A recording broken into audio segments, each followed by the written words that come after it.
সোমবার আজকে দুপুরে কি রান্না করেছি চলো তোমাদের সাথে একটু শেয়ার করে দিই। এখানে আছে বরবটি আলু ভাজা, আর এখানে আছে ভাত, এখানে আছে আলু সিদ্ধ, এই নিম পাতা ভেজেছি, নিম পাতা দিয়ে মাখবো আলুটা, আর কটা আলু পেঁয়াজ আর লঙ্কা দিয়ে মাখবো। আর এখানে করেছি বাঁধাকপির তরকারি, এই যে বাঁধাকপির তরকারি করেছি, নিরামিষই করেছি। বাঁধাকপির তরকারিটা একটু টমেটো বেশি করে দিয়ে করেছি টক টক করে। আর এখানে করেছি ভোলা মাছের ঝাল, একটু বেশি করে ধনেপাতা দিয়ে ভোলা মাছের ঝাল করেছি। ঝালটা করেছি খুব বেশি ঝোল হয়নি, কাই মতন করেও করেছি যাতে ভাতটা মেখে খেতে পারে।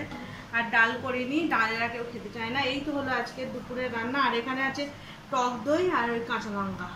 এই তো হলো আজকে দুপুরের রান্না। ওকে, টাটা বাই।